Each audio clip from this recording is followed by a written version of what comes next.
कृष्णाचा जन्म जो झाला तो विषम परिस्थितीमध्ये झालेला आहे. आज आपल्या माता प्रसव वेदना सहन करायला सुद्धा तयार नाहीयेत.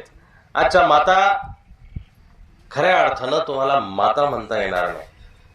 एक खूप चांगल्या दोहेकारांनी म्हटलेले की माता जननी जने तो दाता जन या संत या शूर. जननी जने तो दाता जन संत जन या शूर. आई तुला जन्माला जर घालायचं असेल तर एखाद्या दात्याला दानशुराला जन्माला दे, एखाद्या संताला जन्माला दे, एखाद्या शुराला जन्माला दे. जर यापैकी तुला काही जन्माला घालता येत नसेल आयांनो, नाही तो बांझ भई मत गवा अपना नूर. त्यापेक्षा वांझ राहिलेलं बरं. आपल्या शरीराला कशाला तरी विडंबन करून घ्यायचं, शरीर तरी कशाला खरं करून घ्यायचं. तुमची भूमिका आहे, तुमची भूमिका आहे. आणि ही उदाहरणं तुमच्यासाठी नाहीये, याच्या पहिलीच ही उदाहरणं झालेली की नाही, याच्या पहिलीच ही उदाहरणं झालेली आहे. जिजाई मातेनं आपल्या लेकराला बिना बापाच्या छत्रछायेखाली वाढवलं आणि ह्या देशाचा राजा बनवलं.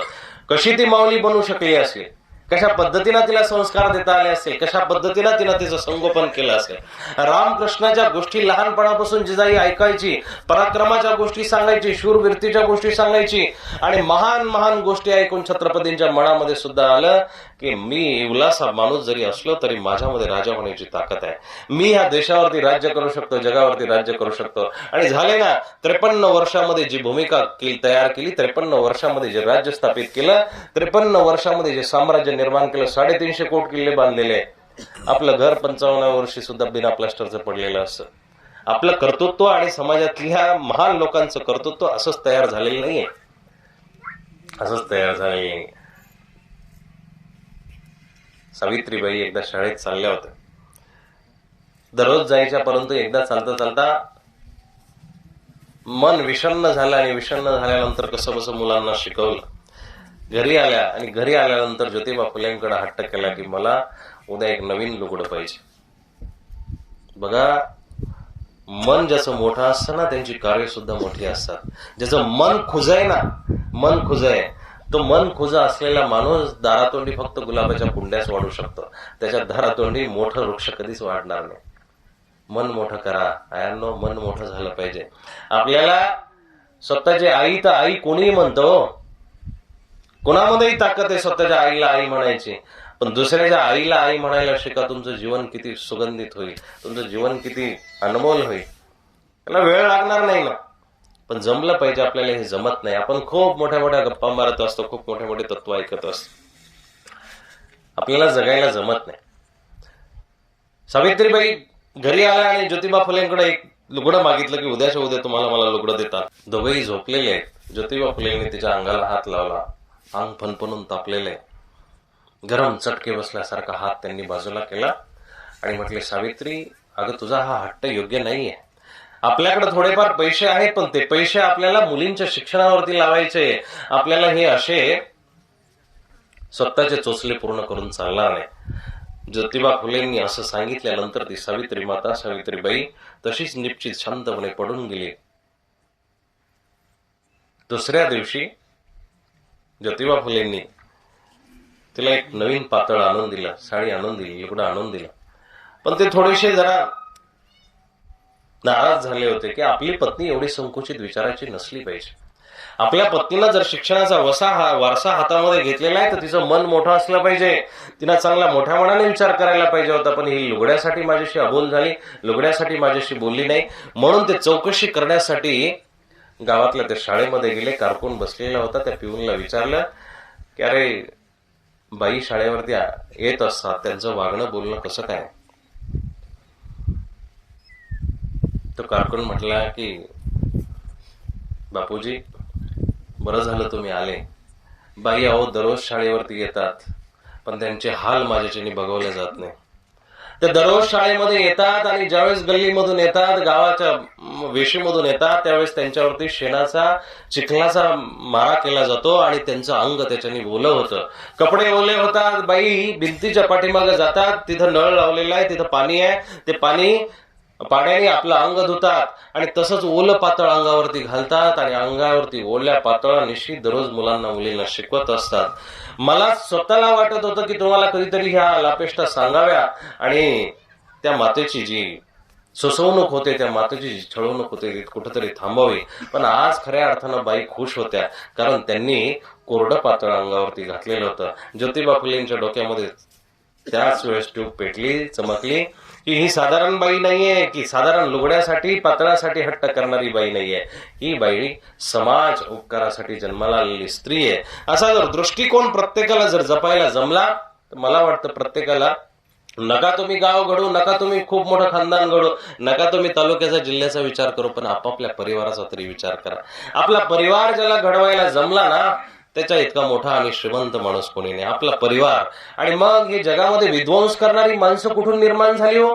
ती आभाळातून पडलेली नाहीये, ती प्रत्येकाच्या कुणाच्या ना कुणाच्या तरी परिवारामधून जन्माला आलेली. कृष्ण जन्माला आला, मथुरेमध्ये जन्माला आहे, जेलमध्ये जन्माला आहे, विषम परिस्थितीमध्ये जन्माला आलेला आहे. आणि त्याच समयाला बापाने उचललं, वसुदेवाने टोपलीमध्ये घेतलं, टोपलीमध्ये घेऊन नंद बाबाकडे पोहोचवलं. गोकुळामध्ये कृष्णाला पोहोचवल्यानंतर कृष्णाचंही 10-12 दिवसांनी बारसं झालेलं आहे. कोणी गोविंद घ्या, दामोदर घ्या, गोपाल घ्या म्हणून त्याचं बारसं केलं. पण कृष्ण त्या आनंदामध्ये रममान झाला नाही. कृष्णाचं कर्तृत्व जन्मताच इतकं मोठं होतं की ज्या क्षणी त्याला बेड्या दिसल्या होत्या, ज्या क्षणी त्याला तुरुंग दिसला होता, ज्या क्षणी त्याला तुरुंगातल्या सळया दिसल्या होत्या, त्या क्षणी त्या बाळकावरती संस्कार झाले होते की मी पारतंत्र्यामध्ये जन्माला आलेले, पण मला स्वातंत्र्य देणं गरजेचं आहे, माझ्या आईबापालाही स्वातंत्र्य देणं गरजेचं आहे, मलाही या प्रजेला स्वतंत्रतेतून मुक्त करणं, बंधतेतून मुक्त करणं गरजेचं आहे. आणि कृष्णाने तो विडा उचलला. 12व्या वर्षी कृष्ण जातोय. 12व्या वर्षी कृष्ण मथुरेला गेलेला आहे. त्या कृष्णाला जाताना जर अवस्था तुम्ही बघितली तर गोपिकांची जी अवस्था इतकी विदीर्ण झालेली आहे, इतक्या गोपिका भयभीत झालेल्या, इतक्या कंपायमान झालेल्या आहे की गोपिका रडू रडू रात्रभर जाम झालेल्या आहे. संध्याकाळी अक्रूर आलो होता. अक्रूराने सांगितलं होतं की दुसऱ्या दिवशी कंसाच्या दारामध्ये कृष्णाला उभं करायचंय, कृष्णाला तिथं न्यायचंय, कृष्णाला वसुदेवाला भेटवायचंय, यशोदेला देवकीला भेटवायचंय आणि सोबत मामा सुद्धा बघू इच्छित आहे कृष्णाला. आपला भाचा कसा आहे म्हणून कंसाची सुद्धा इच्छा आहे. अक्रूराने ही गोष्ट सांगितली. पण नंद बाबाला सुगावा लागलेला होता की कृष्णाचा घात करण्यासाठी कंसाचा मंत्र आहे. पण तरीही नंद बाबाने कृष्णाला सांगितलं की कृष्णा, अरे गाया बछड्यांमध्ये राहिलेला तू माणूस आहे, तू बलवान आहेस, तू यादव शिरोमणी आहेस, तू अग्रगण्य आहे, तू अग्रज आहे, तू अग्रमान्य आहे, आमचा सगळ्यात मोठा विश्वास तू आहे. आपल्या लेकराला 12व्या वर्षी विश्वासाने पूर्णपणे भरूर नंदाने मथुरेला पाठवलं होतं. आपण आपल्या लेकरांचे विश्वास खच्चीभूत करतो. त्याला 15 वर्षाचा झाला, 18 वर्षाचा झाला तरी आपण म्हणतो तू नाही करू शकत, बस घरी, तू नाही करू शकत, बस घरी. आणि मग ते लेकरू अधू होऊन जातं. आज शहरामध्ये खूप मोठ्या उपेक्षा चालल्या दादा. शहरामधली लेकरं, त्यांना काहीच कामं जमती नाही. त्यांना स्वतःची कामं करायला शिकवा. लहान लेकराला कमीत कमी स्वतःची कामं करायला शिकवा. उत्तर भारतामध्ये मी राहिलेले बऱ्याच ठिकाणी एक प्रथा आहे, चांगली प्रथा आहे म्हणून सांगतो. तिथला नवरा सुद्धा, बर का, तिथला गडी माणूस नवरा स्वतःचं बनियान आणि अंडरवेअर स्वतः धुत असतो. तुमच्यासारखा गृहस्थ माणूस स्वतःची बनियान आणि अंडरवेअर बायकोला धुवायला देत नाही. कारण विचारलं एक दिवस मी, कारण विचारलं का हो, आमच्याकडे तर आमच्या पाहुण्या रावळ्यांच्या सगळ्यांच्या अंडरपॅडी बाया धुतात, पाहुण्यांनाही काही नाहीये आणि धुणाऱ्यांनाही काही नाहीये. प्रतिव्रता स्त्रीचं लक्षण आहे. दुसऱ्याचे अंतर्वस्त्रही पाहू नये आणि धुवू पण नाही, हे पतिव्रता स्त्रीचं लक्षण. तिकडं त्यांना विचारलं की बाबा असं काय तुमच्याकडे, त्या बाईला विचारलं की अशी पद्धत काय की दुसऱ्याचं का धुत नाहीये. त्यावेळेस त्यांनी सांगितलं की पतिव्रत्य धर्माचा नियम आहे, पतिव्रता स्त्रीनं अशा गोष्टी करू नये. त्या नवऱ्याला विचारलं की अशी गोष्ट का, तुम्ही स्वतः का धुता अंडरवेअर बनियान स्वतःची. त्यांनी सांगितलं की बाबा मी ह्या स्त्रीला घराची लक्ष्मी मानतो, माझ्या घराची लक्ष्मी आहे, माझी अर्धांगिनी आहे, माझ्या घराला नियोजित ठेवणारी आहे, सुंदर ठेवणारी स्त्री आहे, आणि मग तिच्या हातून मी बाह्य कपडे धुणं चला साहजिक आहे, मी धुवू शकत नाही कामाच्या व्यापाने, पण माझी बरबटलेले घाणेरडे झालेले कपडे तिच्या हातामध्ये द्यावे. एकीकडे तिला लक्ष्मी म्हणावं, एकीकडे तिला उत्तम स्त्री म्हणावं, माझी अर्धांगिनी म्हणावं, आणि एकीकडे तिला असे वस्त्र किंवा अशी घाण धुवायला द्यावी. किती सुंदर भाव आहे त्या लोकांचा. आणि मग बघा, उत्तरेची माणसं सुद्धा श्रीमंत आहे. उत्तर भागामध्ये श्रीमंती प्रत्येक घरामध्ये नांदतं, कारण विचार उदात्त आहे. उदात्त विचार वाढवले पाहिजे ना आपण. जे जे चांगलं आहे ते घेतलं पाहिजे. तिकडे नवीन जरी माणूस असला, दिल्लीच्या वरती जर कधी गेले तुम्ही, नवीन जरी माणूस असला, दुकानात एखादी वस्तू जरी घ्यायला गेला, पाण्याची बाटली जरी घ्यायला गेला, तर त्या दुकानदाराला पहिला नमस्कार घालतो. तो दुकानदार सुद्धा त्याला नमस्ते म्हणतो, तो दुकानदार त्याला नमस्कार घालतो, ग्राहकाला नमस्कार करतात. एकमेकाला अनोळखी जरी असले पण ज्येष्ठत्वाच्या भावनेने नमस्कार करतात. आता आपल्याकडे चुलत्या काकाला किंवा बापाला सुद्धा पायाचा हात कधी माहिती नाहीये, त्याचा पाय कुठे आहे आणि पोराचे हात कुठे हे काही माहिती नसतं. तरुण मुलांना लक्ष द्या. तुम्ही तरुण लेकरं आहात. 1.5 GB डाटा संपवण्यामध्ये आपलं बेरोजगारी पण दाखवू नका. ती आपली श्रीमंती नाहीये. तो नाही संपवला तर 12 वाजता आपल्या पण 0 होणार आहे. पण हे संस्कार जर तुम्ही जपले नाही तर उद्या तुमच्या पिढ्या बर्बाद होतील. रील्सचं आयुष्य जगू नका दादा, रिअल आयुष्य जगा. रील्सच्या आयुष्यामध्ये तुमची बर्बादी. आणि मग बघा, त्या रील मध्ये जे तुम्ही माणसं बघता ना, ती कुठंतरी काम करताय, ते कुठंतरी जोक बनवत असतील, कुठंतरी काहीतरी बनवत असतील. एखादी बाई असेल ती किचन मधल्या टिप्स सांगत असेल, एखादी विणायची टिप्स सांगेल, कपडे शिवायचे टिप्स सांगेल, काही ना काहीतरी त्याच्यावरती ती छोटे व्हिडिओ बनवते, 30-50 सेकंदाचा, 1 मिनिटाचा. ती युट्यूबवरती टाकते, फेसबुकवरती, इंस्टाग्रामवरती टाकते, आणि तुम्ही त्याचा बघता आनंद घेता. तो आनंद तुम्ही बघताना घेताय, त्याला स्वीप करताय, पण ते एका स्वीप मागं, एका स्वाईप मागं त्यांना पैसे मिळत असतात. तुमचा टाइमपास, तुम्ही तुमचा डाटा 200-250 रुपयाचा रिचार्ज करून तुम्ही ते बघताय, एन्जॉय करताय, पण ज्याचं बघताय तो तिकडे बसून पैसे कमवताय. ज्याचं बघताय ते तिकडे बसून पैसे कमवताय. म्हणून रीलचं आयुष्य काही कामाचं नाही. रिअल आयुष्य जगा, त्याच्यापासून काहीतरी बोध घ्या. आणि मग बघा, माणसाची आता संकोचित भावना हळूहळू वाढत चालली. 7 तासाचा पहिला पिक्चर रिलीज झाला होता. 7 तासाची पहिली मूवी रिलीज होती. त्यानंतर हळूहळू कमी होत गेले. 5 तासाचा झाला, 5 तासानंतर 3 तासाचा झाला, 3 तासानंतर 2 तासाचा झाला, 2 तासानंतर 1.5 तासाचा झाला, मग 120 मिनिटाचा झाला, 120 मिनिटाचा झाला. त्याच्यानंतर हळूहळू कमी होत गेला, 50 मिनिटाचा झाला, 15 मिनिटाचा झाला.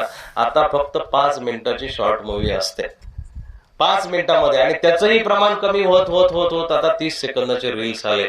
आपली बघण्याची कॅपॅसिटी कमी होत चालली आहे. आता एखाद्या पोराला जर म्हणा की 3 तासाची एखादी मूवी पिक्चर बघून दाखव, नाही बघू शकणार तो. तुम्ही तुमच्या मनाला संकुचित करत चालल्यामुळं तुमचं घेतद्वार बंद झालंय. मला सांगायचं काय की तुमच्या डोक्यामध्ये काही दिसत नाही. आणि मग दिवसभर पोरग म्हणत असतं की मी कामाचं बघतो, काम करतो, काहीच कामाचं नाही बघत. जेवढं बिनकामाचं असतं तेवढं त्याला तिथून सापडतं, आणि मग तो सुद्धा एक दिवस निकामी होऊन जातो. अशी वस्तू आपल्या हातामध्ये नसली पाहिजे, अशी गोष्ट आपल्या हातामध्ये नसली पाहिजे. 20-30 हजाराचे मोबाईल घेऊन, 50 हजाराचे मोबाईल घेऊन शायनिंग मारत बसण्यापेक्षा 20-30 हजाराचं काहीतरी सुंदर असं काम शोधा, सुंदर अशा कामामध्ये इन्व्हेस्टमेंट करा. तेच 2 लाखाचं, 4 लाखाचं, 5 लाखाचं इन्व्हेस्टमेंट तुम्हाला देणार आहे. त्याचा बदलावा, परतावा तुम्हाला लाखो रुपयाने भेटणार आहे. हे जर जगण्याचं जर तुमचं महत्व तुम्हाला जर कळलं तर तुम्हाला कुणासमोर हात पसरायची गरज वाटणार नाही, लागणारच नाही. बापाला सुद्धा एक दिवस स्वाभिमानाने म्हणा ना, अरे 20 वर्ष तुम्ही मला पाळलं पोसलं पप्पा, आता तुमचं इन्कमिंग बंद करा, मी माझ्या पद्धतीनं माझं जगायचं बघतो. विदेशामध्ये ह्या पद्धती आहेत. 18 वर्षाचं पोरग झाला की बाप लात मारतो, आई बाप मारतो, तुझ्या पद्धतीनं तू तुझ्या शिक्षणाचा खर्च कर. आपले 25 वर्षाचे काय, त्यांच्या वरातीचे डीजेचे खर्च सुद्धा बाप करतात. ही खूप मोठी शोकांतिका आहे. हसण्यासारखे नाही दादा, रिअल आहे. रिअल वास्तविकता आहे की तुमचं लग्न तुमच्या बायकोला सुद्धा तुमच्या बापाच्या खर्चाने आणावं. काय पुरुषार्थ आहे, काय पुरुषार्थ आहे. खरंय का खोटंय? आज जमलं पाहिजे की नाही आपल्या पोरांना. आपल्या पोरांमधला कर्तबगार पुरुष आपण मारून टाकला दादा. कृष्णाला 12 वर्षी मथुरेला ज्यावेळेस पाठवलं, नंदाने पाठवलं, कृष्णा वापस यायचं असेल तर तुझ्या आई बापासोबत ये, नाही तर वापस येऊ नको. बापाला 12 वर्षी जेलमधून काढणारा पोरगा एकच आजच्या जगाच्या पाठीवरती जन्माला आलाय. 12व्या वर्षी कंसाला मारलं आणि मुष्टिक चाळ सारख्या मल्लांना मारलं आणि घरी आईबापांना स्वागतामध्ये, घरी आईबापांना सन्मानामध्ये घेऊन आला. सगळ्यात मोठं कृष्णाने महायुद्ध जर जिंकलं असेल तर देवकी आणि वसुदेला मुक्त करण्याचं युद्ध, सगळ्यात मोठं महायुद्ध. तिथून पुढे कृष्ण युद्ध जास्त जिंकलेलं नाहीये. तो 17 वेळा जरासंधाच्या पाठीमागे लागल्यानंतर 17 वेळा पाठ दाखवून गेला, म्हणून त्याला रणछोडदास म्हणतात. 17 वेळा तो युद्ध हारला, पण कंसासोबत 12व्या वर्षी युद्ध कृष्णाने जिंकलं. कारण तिथं स्वाभिमान होता, तिथं स्वतःची परीक्षा होती, तिथं आत्मसन्मान होता, तिथं आईबापाची कदर होती, तिथं सगळ्यात मोठं दैवत त्याचं जे दृष्टीआड झालेलं होतं ते त्याला समोर बघणं होतं. आणि मग तो कृष्ण आणि आपण कंस, अधू बाप आई झाल्यानंतर आपले आईबाप मायबाप कुठं जातात? मंदिरांनी जातात, आश्रमांनी जातात, कुठल्या वसतिगृहात जातात, वृद्धाश्रमामध्ये जातात. खूप मोठा पुरुषार्थ आपण जन्माला घातलाय, खूप मोठा पुरुषार्थ जन्माला घातलाय. एक वाक्य नीट लक्षात ठेवा, बीज बोय बबुल का आम कहा से खाए. बाबळी लावल्यानंतर त्याला कधीही आंबे लागत नाही. हे जग जे आहे ना ते गोल आहे. ते जग बरोबर तुम्हाला तिकडून फिरून बरोबर त्या हाताने, डाव्या हाताचं घेतलेलं उजव्या हाताने देणार आहे, उजव्या हाताचं डाव्या हाताला जाणार आहे. जर बाबळी लावल्या असतील ना तर दारातोंडी काटेच पडतील, पण आंबे लावले असतील तर त्याचं एक दिवस मधुर फळ खायला भेटेल. चुकीचं कर्म जर केलेलं असेल तर ते कर्म तुम्हाला ह्या जन्मामध्ये इथल्या इथंच फेडावं लागणार, इथल्या इथंच फेडावं लागणार.